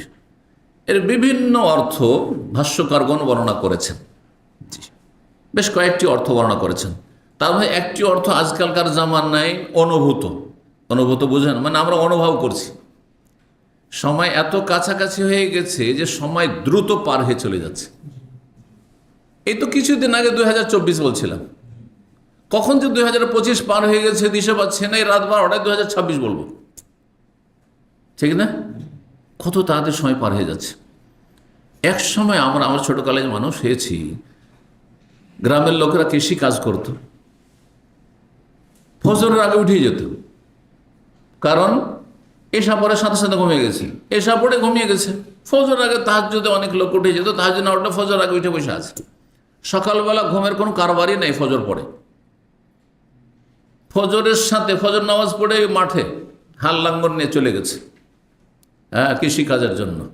সকাল 9টা 10টা রোদ হওয়ার আগে আগে সব কাজ ফিনিশ করে বাড়িতে চলে এসছে, আর কোনো কাজই নেই, ফ্রি, সময়ই পার হয় না। খুব বেশি তো জোহর পর্যন্ত, তারপরে কোনো কাজ নেই। জোহর থেকে আসর খেয়ে দে আরাম বিশ্রাম, হ্যাঁ, স্ত্রী বাচ্চাদেরকে নিয়ে, আর তারপরে আসর পর হাটে কেউ চলে গেল, কেউ মাঠে চলে গেল, না এমনি বসে থাকলো, ঘোরাফেরা করলো, হ্যাঁ, চায়ের দোকানে গেল। গ্রাম অঞ্চলগুলিতে তখন কিচ্ছু হইতো না, শুধু চায়ের দোকান আর মুদিখানার দোকান হইতে লাগলো, দেখলাম এগুলো। না হলে অনেক জায়গায় মুদিখানার দোকান পর্যন্ত গ্রামে ছিল না। এখন তো গ্রামগুলো আমাদের দেশের শহরের মতো হয়ে গেছে, সব কিছুই পাওয়া যাচ্ছে, ঠিক আছে? সুবহানাল্লাহ, এত ফ্রি থাকতো মানুষ, আর এখন ব্যস্ততার শেষ নেই। এত কাজ জমে থাকছে যে এটা করছেন তো ওইটা হচ্ছে না, এদিকে তাল দিচ্ছেন তো ওইটা হচ্ছে না। এত ব্যস্ততা, সময় মনে হচ্ছে দ্রুত পার হয়ে চলে যাচ্ছে, দ্রুত পার হয়েছে। এত কারাবুজামান, সময় সংকুচিত হয়ে আসবে বা সময় কাছাকাছি হয়ে যাবে, শর্ট হয়ে যাবে। এর একটি অর্থ করা হয়েছে মানুষরা কাছাকাছি হয়ে যাবে। আর সময়, মানুষের ক্ষেত্রে সময় কথাটি বা যুগ জামানা কথাটি আমরা ব্যবহার করি, যেমন আজকালকার ভাষা হচ্ছে আমাদের বাংলা ভাষীদের যুগ জামানা খারাপ হয়ে গেছে। অনেক দিন থেকে শুনে আসছি কথাটি, আজকালকার যুগ জামানা খারাপ, বাবা রাত করিও না, চলে আসো তাড়াতাড়ি। মা বাবা আমাদেরকে বলে পাঠাইতো যে রাত যেন না হয়, হাটে বাজারে যাচ্ছ, কোথায় যাচ্ছ, তাড়াতাড়ি চলে আসবে। যুগ জামানা খারাপ। যুগ জামানা খারাপ না, যুগ জামানা মানুষ খারাপ। তাহলে মানুষের অবস্থাকে তুলনা করা হয়েছে কিসের সাথে? সময়ের সাথে, যুগ জামানার সাথে। ঠিক বলি, ইয়াতাকারাবুজ জামান মানে মানুষরা কাছাকাছি হয়ে যাবে। মানুষরা কাছাকাছি কোন ক্ষেত্রে? ফিল ফাসাদ, হ্যাঁ, পাপে লিপ্ত হয়। দেখেন অধিকাংশ লোক পাপে ডুবে আছে, অধিকাংশ লোক একই ক্যাটাগরি, খারাপ, খারাপ আর খারাপ। এই স্মার্টফোন আর সোশ্যাল মিডিয়ার ফেতনার জামানে অধিকাংশ লোক নির্জনতার পাপে লিপ্ত, ফেসবুকের পাপে লিপ্ত, ইউটিউবের পাপে লিপ্ত, পর্নোগ্রাফি, ব্লু ফিল্মে, হ্যাঁ, আসক্ত। বুঝতে পারছেন না? এত খারাপ জামানা মানুষের, হ্যাঁ, চরিত্রহীনতায়, হ্যাঁ, আর নৈতিকতাহীনতায় কি হয়ে যাবে? মানুষ কাছাকাছি হয়ে যাবে, সব খারাপের দল, হ্যাঁ, অমানুষের পাল বেড়ে যাবে, ভালো মানুষের সংখ্যা একেবারে কমে যাবে। এটিও অর্থ করা হয়েছে। জি, তো এতটাই যথেষ্ট এখনকার মতো। ওয়ান কসুল আমাল, আর মানুষের আমল কমে আসবে, মানুষের আমল কমে আসবে। প্রসিদ্ধ রেওয়ায়াতে ওয়ান কসুল ইলম রয়েছে, জ্ঞানের শোচনীয়তা দেখা যাবে। ইসলাম সম্পর্কে জ্ঞান থাকবে না, জ্ঞানের শোচনীয়তা। ওয়ান কসুল ইলম, এলেম থাকবে না। এটা আজকাল চলে এসছে, ব্যাপক আকার ধারণ করেছে। অধিকাংশ মানুষকে আমি মুসলিম ভাইদেরকে জিজ্ঞাসা করে দেখেছি যে ইসলামের রুকুন কয়টি, অধিকাংশরাই বলতে পারে না। ইমানের স্তম্ভ কয়টি বলতে পারে না। সূরা ফাতিহা শুদ্ধ করে মুখস্থ নেই, আত্তাহিয়া দরুদ তো মুখস্থ নেই, ইল্লা মাশাআল্লাহ। বুঝছেন না? আমি এইসব পরিসংখ্যান জেলের বক্তব্যগুলোতে চালাইতাম। জেলে যারা যায় সবাই খারাপ না, অনেক দাড়িওয়ালাও দেখেছি, হ্যাঁ, অনেক মুরব্বীদেরকেও দেখেছি। বিভিন্ন কারণে জেলে তো এক ক্যাটাগরির লোক আসেন না, বিভিন্ন কারণে। কেউ হয়তো অবৈধ হয়ে গেছে ভালো মানুষ, কেউ হয়তো ফাঁসিয়ে দেওয়া হয়েছে বিভিন্নভাবে, তো সেখানেও ভালো মানুষ দেখেছি। কিন্তু 10 জনের উপর পরিসংখ্যান চালালে দেখেছি যে 10 জনের মধ্যে 2 জন আত্মাহাত দরুদ মুখস্থ রাখে আর সূরা ফাতিহা সুন্দর করে পড়তে পারে, এর বেশি না। আল্লাহ দীর্ঘদিনের এই অভিজ্ঞতা বলছে। তো চিন্তা করুন তাহলে, ওয়ায়ানকুসুল ইলম, দিনের জ্ঞানে শোচনীয়তা দেখা যাবে। অধিকাংশ মানুষরা যারা ধর্মকর্ম করছে তারা শিরক বিদআত ধর্মকর্ম করছে। আরে তৌহিদের জ্ঞান নেই, সুন্নতের জ্ঞান নেই, বাপদাদা যা করে আসছে সেটার নামই ধর্ম হয়ে গেছে। বিবাহ শাদীর ক্ষেত্রে হালাল হারামের কোনো জ্ঞান নেই, জায়েজ না জায়েজের কোনো জ্ঞান নেই। এই কাজটা যে করলাম তো মেয়ে পক্ষে যে জুলুম হয়ে গেল, এই যে আমরা কাজগুলি করলাম এতে ছেলে পক্ষে জুলুম হয়ে গেল। হ্যাঁ, একটা ছেলে বিয়ে করতে আসে গেট ঘেরেন না, মেহমানকে গেট ঘেরবে যে ঢুকতে দেবো না, টাকা দিয়ে তারপর ঢুকতে দেবো, জায়েজ নাকি? করছে না? করছে না? গেট ঘেরা করে পয়সা দাও তারপর ঢুকো। আচ্ছা, তারপরে হাত ধুয়ে দিবে, হ্যাঁ, দাদি শাশুড়ি নানি শাশুড়ি হাত ধুয়ে দিবে, হাত ধোয়া পয়সা দিতে হবে, বুঝতে পেরেছেন? তারপরে হ্যাঁ, অপমান অপদস্থ করা, বিভিন্নভাবে লাঞ্ছিত করা, বসিয়ে আর তার হাসি তামাশা করা নতুন বরকে, সমস্ত নাজায়েজ কাজ, সবগুলি শরীয়তে নাজায়েজ কাজ। বিয়ের কুসংস্কার আর বেদাত আর হারাম কাজ সম্পর্কে আমার বিস্তারিত আলোচনা আছে, ধারাবাহিক একটি। তো দেখেন, মানুষের জ্ঞানের ত্রুটি, শোচনীয়তা আর আমলেও ত্রুটি। আমাদের কয়জন লোক আমল করার লোক আছে? যারা নামাজি অনেকে হারাম খাচ্ছেন, তাহলে আমলে বড় ত্রুটি। আর নামাজ শতকরা 95 থেকে 98 জন বেনামাজি, আধা নামাজি। কায়েমে নামাজি শতকরা মাত্র 2 জন থেকে 4-5 জন, ব্যাস 100-র মধ্যে 5 জন, না এই 2 জন, 5, 4, 3 কোনো সমাজে পাবেন 100 জনের মধ্যে 2 জন পাবেন শুধু নামাজি। ফজরে দেখেন আপনি আর জুমার দিন দেখেন, তাহলে বুঝে নেবেন। জুমার দিনের সংখ্যা গণেন আর ফজরের সংখ্যা গণেন, তারপরে আপনি পার্সেন্টেজ বের করে নিতে পারবেন। আপনি সোজা কথা। গেল কোথায় এই লোকগুলি? রমজান মাসে তারাবির সংখ্যা দেখেন, হ্যাঁ, লাইলাতুল কাদারের সংখ্যা দেখেন, এগুলো তো সব মানুষ না ফেরেশতা এসছে, জিন নামাজ পড়তে এসছে। আর ফজরে কোথায় ওই লোকগুলি রমজান পড়ে? নেই। ওয়ায়ানকুসুল আমাল, আমলে ঘাটতি দেখা যাবে। আজকাল কথা বললে আলামেলাই, কিন্তু আমল একেবারে কম। অনেকে ভালো ভালো কথা বলছে কিন্তু আমল নেই। তো আমলেও ঘাটতি দেখা যাবে আর এলেমেও ঘাটতি দেখা যাবে। প্রসিদ্ধ রেওয়ায়াত হচ্ছে এলেমে ঘাটতি দেখা যাবে। ওয়ায়ুল কাশুহু, এবং কৃপণতা ঢেলে দেওয়া হবে। কৃপণতা, বখুল আর সহ দুটোই।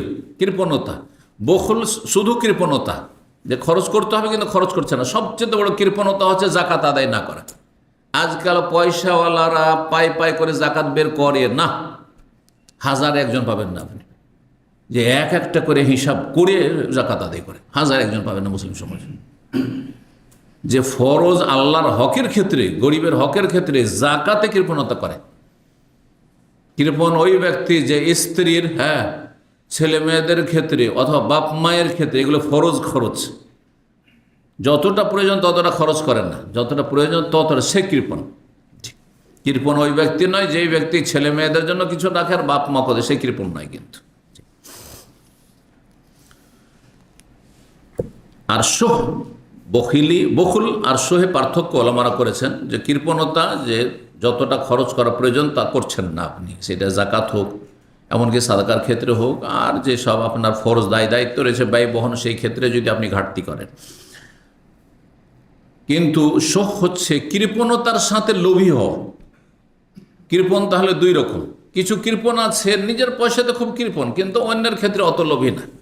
আর কিছু কৃপণ এর চেয়ে নিকৃষ্ট আছে, যে নিজের পয়সা সবসময় সেভ করে আর অন্যটার ক্ষেত্রে অত্যন্ত লোভী। ফ্রি কোথায় খেতে পাবে, তালে থাকে, সবসময় ফ্রির তালে থাকে। কথা বলছেন না? সবসময় ফ্রি চলাফেরার চেষ্টা করে, সবসময় পরের চা খাবে, পরে কি কিছু খাওয়াই, ফ্রি খাওয়াই দিক, পরের দিয়ে চলার চেষ্টা করবে। বুঝতে পেরেছেন না? তার যেন 1 পয়সা খরচ নয়, আর অন্যটার উপর লোভ। এসহ এটা আরো খারাপ। জি, অমাইয়ুকা সোহা নাফসি ফাউলাইকা হুমুল মুফলিহুন। সূরা হাশরে আল্লাহ বলছেন, যদি কাউকে এই লোভের সাথে, লোভ লালসার সাথে যে কৃপণতা, এই কৃপণতা থেকে আল্লাহ রক্ষা করেন, তাহলে তারাই হচ্ছে সফল কাম। তাহলে আল্লাহর কাছে সফল হওয়ার জন্য শর্ত হচ্ছে অন্তরটা কৃপণতা মুক্ত হইতে হবে, অন্তরটা উদার হইতে হবে। আরে দান করেন, যত দেবেন আল্লাহ তত দেবেন। মা আয়েশা রাদিয়াল্লাহু তাআলা আনহাকে নবী সাল্লাল্লাহু আলাইহি ওয়াসাল্লাম এই হাদিস বলেছিলেন, হ্যাঁ, যে আনফিকি ইউনফিকিল্লাহু আলাইক, তুমি খরচ করো, আল্লাহ তোমার উপর খরচ করবে। যত খরচ করবেন তত বেশি আল্লাহ আল্লাহ দেবেন। জি, আল্লাহ বুঝান, আমল করার তৌফিক দান করেন। কিয়ামতের লক্ষণ হচ্ছে তাহলে কৃপণদের সংখ্যা বেড়ে যাবে। দেখেন আজকাল আত্মীয়দের হকের কোনো পরোয়া নেই। কার জন্য খরচ করছেন, বড় বড় পার্টি করছেন, আপনি ভালো ভালো রেস্টুরেন্টে পার্টি করছেন, কার জন্য? যার সাথে স্বার্থ জড়িত আছে, ক্ষমতা যাওয়ার স্বার্থ, আর না হলে পয়সার ব্যবসা বাণিজ্যের স্বার্থ, দুনিয়ার স্বার্থ, তাকে খাওয়াচ্ছেন আর তার কাছে গিয়ে খাচ্ছেন আপনি। কিন্তু যেখানে স্বার্থ নেই আগে কেটে পড়ছেন আপনি। কিয়ামতের লক্ষণ ওয়াকসরুল হারজু, এবং খুন খারাপি খুব বেশি হবে। কত খুন খারাপি দেখুন, মানুষ কীভাবে হত্যা করে মানুষ, ইন্নালিল্লাহি ওয়া ইন্না ইলাইহি রাজিউন। আর তা মুসলিমকে খুন করে, এটা কল্পনা করা যায়? খুনের গোনা কখনো আল্লাহ মাফ করবেন না। কয়েকটি শাস্তির কথা আল্লাহ বলেছেন। যে মানুষকে হত্যা করে ওমাই ইয়াকতুল মুমিনা মুতাআম্মিদান ফাজাযাউ জাহান্নাম, তার শাস্তি হচ্ছে জাহান্নাম, খালেদান ফিহা, চিরকাল থাকবে জাহান্নামে। যদি হালাল মনে করে তাই বেটাকে মারা আমার জন্য কোনো দোষ না, হ্যাঁ, মারা বৈধ, কেউ মারলে সে কাফের, চিরকাল থাকবে, আর না হলে দীর্ঘকাল। হারামও যদি মনে করে যে আমি অন্যায় কাজ করছি কিন্তু আমি রাগ সামলাইতে পারিনি, তাহলে সে এত পাপিষ্ট যে দীর্ঘকাল থাকবে, হাজার হাজার লক্ষ লক্ষ বছর জাহান্নামে জ্বলতে হবে খুনিকে। খালেদান ফিহা, আর কি? ওয়াগাযিব আল্লাহু আলাইহি, আল্লাহর গজব তার উপর আছে। আল্লাহু আকবার।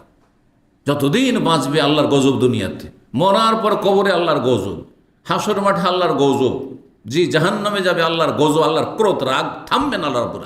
গজব মানে ক্রোধ। ও লান, আল্লাহ লানত, অভিশাপ হইতে থাকবে, রহমত থেকে আল্লাহ বঞ্চিত করবেন। 4 নম্বর। 5 ও আদালাহু আযাবান আযীমা, মহাশাস্তি আল্লাহ তৈরি করে রেখেছেন, মহাশাস্তি আল্লাহ তৈরি করে রেখেছেন খুনির জন্য। যে কোনো মানুষকে, অমুসলিমকে খুন করলেও, তাহলে মুসলিমকে যদি খুন করে তাহলে তার কত শাস্তি রয়েছে চিন্তা করুন। অহরহ খুন হচ্ছে, ধার্মিক লোকেরা খুন হচ্ছে, নামাজি লোক খুন হচ্ছে, ভালো মানুষ খুন হচ্ছে, নিরীহ মানুষ নিজের ব্যবসা বাণিজ্য নিয়ে বসে আছে খুন হচ্ছে, রাস্তাঘাটে চলছে খুন হচ্ছে।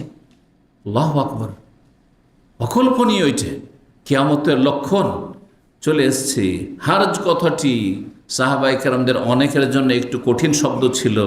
কালু, সাহাবীরা বললেন, আমাল হারজু, হার্জ কি জিনিস ইয়া রাসূলুল্লাহ? কালা, বললেন, আল কাতলু, খুন খারাপি, মানুষকে খুন করা, মানুষ হত্যা।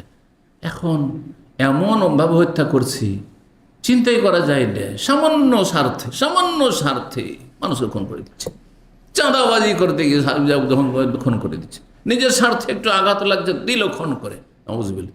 এমনি রাস্তায় চলতে জি ওভারটেক করতে গিয়ে রাগারাগি হইলো, দিল খুন করে।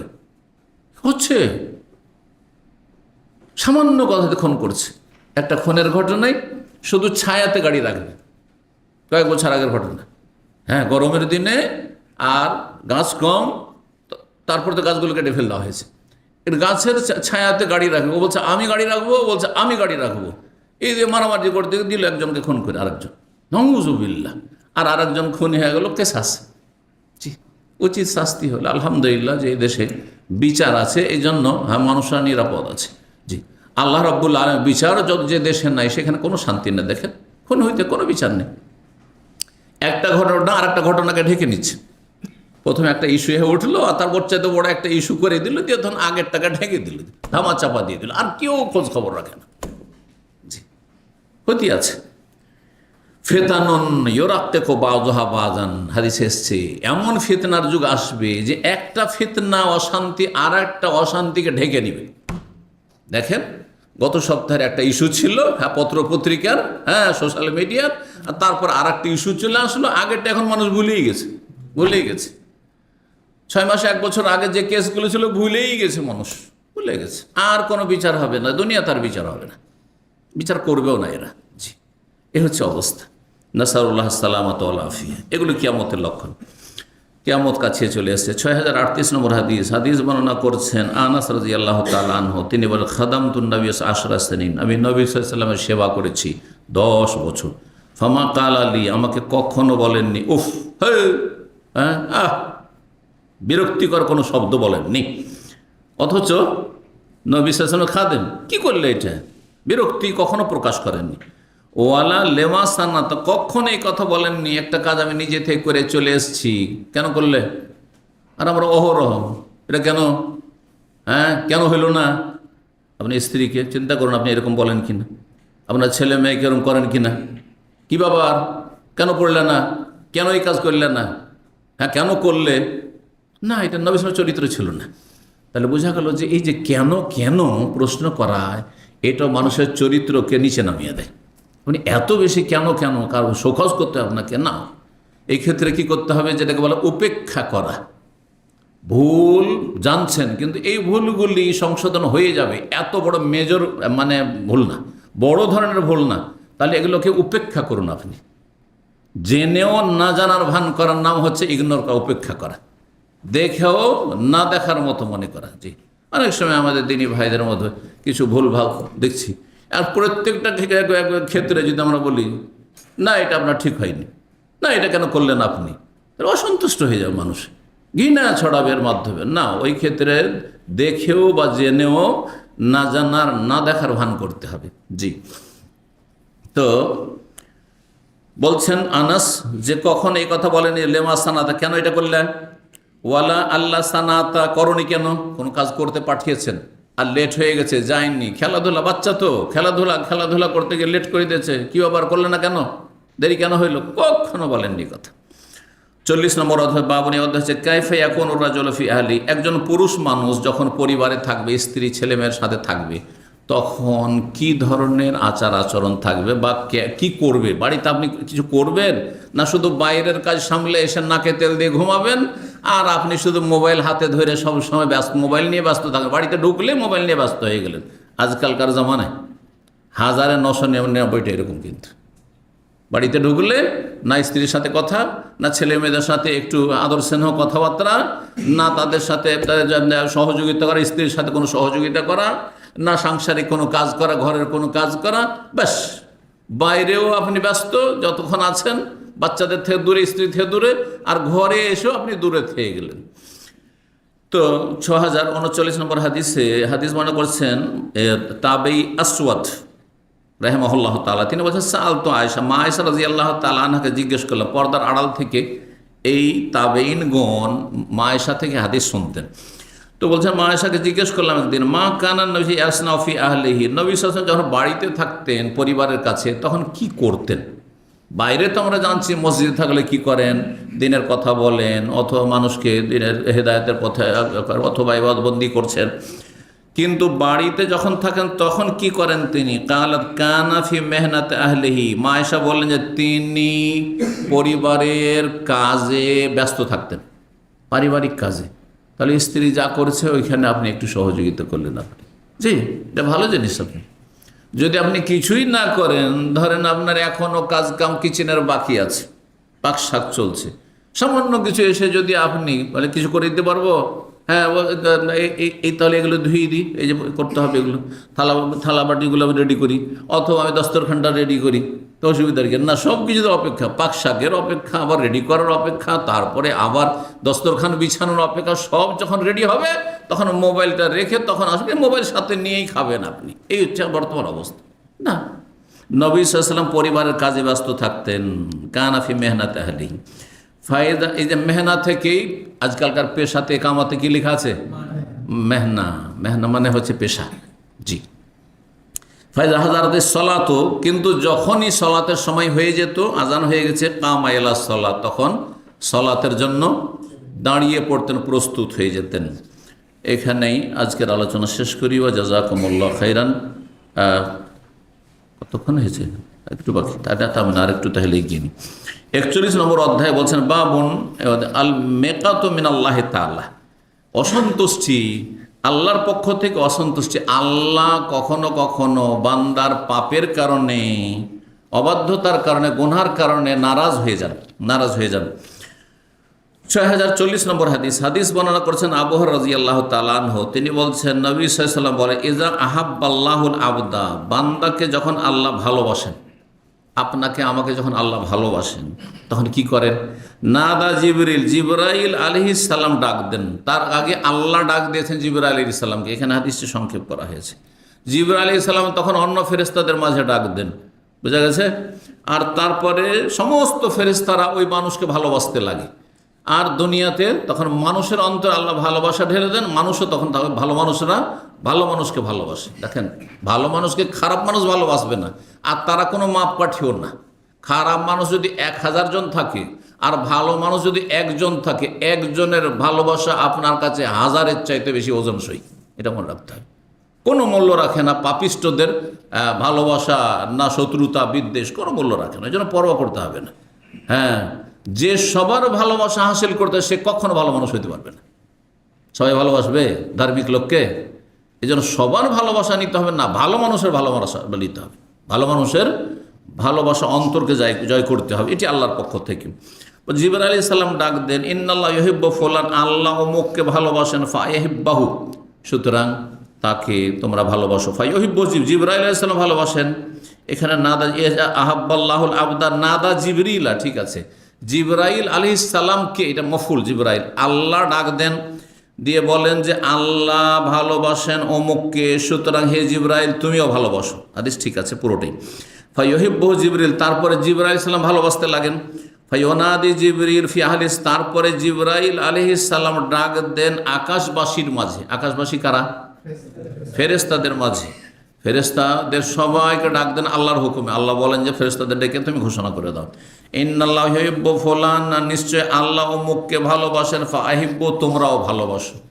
এই অমুককে মানে একজন শুধু নয়, এই ক্যাটাগরির কোটি কোটি মানুষ থাকতে পারে সারা বিশ্বে, বুঝছেন না? এখান থেকে কখনো ভাববেন না যে দুনিয়ার মধ্যে বিশেষ 1 2 4 জন হয়তো হাতে গোনা আল্লাহর ওলি আছেন, ওদেরকে ভালোবাসে শুধু না, প্রত্যেক মুমিন মুসলিমকে আল্লাহ ভালোবাসেন। যে যত বেশি সৎকর্মশীল ভালো মানুষ, তাকে তত বেশি আল্লাহ ভালোবাসেন, বোঝা গেছে না? কমপক্ষে আপনি হারাম থেকে যদি বেঁচে থাকেন, ফরজ ওয়াজিব আদায় করেন, আর আকীদা যদি সহিশুদ্ধ হয়, দিন চর্চা করেন, আপনি প্র্যাকটিসিং মুসলিম হন, আখলাক চরিত্র আপনার যদি ভালো থাকে, তো আল্লাহ আপনাকে ভালোবাসেন। এই ঘোষণা আপনার জন্য, আমার জন্য, সবার জন্য আছে।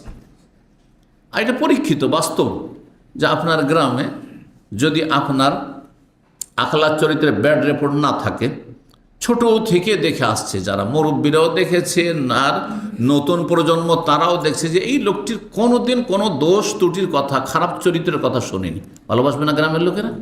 অবশ্যই একটা ভালোবাসা মানুষের আছে, অবশ্যই ভালোবাসা আছে, এটি আল্লাহর পক্ষ থেকে। এর জন্য এই নয় যে ওরা আল্লাহর নেক বান্দা হইতে হবে অনেক বেশি, আর বড় কোনো আলেম হইতে হবে, আর বড় কোনো শেখ হইতে হবে, তাহলে ভালোবাসা না। যার যতটা মর্যাদা, ওই রকম ভালোবাসা আছে, ঠিক আছে। একজন ওই রকম ব্যক্তি যে ভালো আলেম, তার মতো ভালোবাসা একজন সাধারণ মানুষ পাবে না। হয়তো একজন সাধারণ মানুষের ভালোবাসা তার গ্রাম পর্যন্ত সীমিত আছে, কারণ গ্রামের লোকেরা তাকে চিনে। কিন্তু একজন বড় ব্যক্তি যার দ্বারা দিনের খেদমত, তাকে হয়তো সারা বিশ্বের অনেকেই চিনে, বুঝছেন, এবং অনেকেই ভালোবাসে, সেটি ভিন্ন বিষয়। কিন্তু এটি আল্লাহর পক্ষ থেকে। এইটা ফলানান বলার মানে এই নয় যে হাতে গোনা কয়েকজন, কথাটি বুঝাইতে চাইছে। তো আকাশবাসী তখন ভালোবাসতে লাগে। ইন্নাল্লাহু ইউহিব্বু ফুলান ফাহিব্বু, জিবরাইল আলাইহিস সালাম ঘোষণা করেন যে আল্লাহ অমুককে ভালোবাসেন, সুতরাং তোমরাও ভালোবাসো হে ফেরেশতারা। ফায়ুহিব্বু আহলুস সামা, তখন আকাশবাসী ওই ব্যক্তিকে বা ওই ধরনের লোকগুলিকে ভালোবাসতে লাগেন।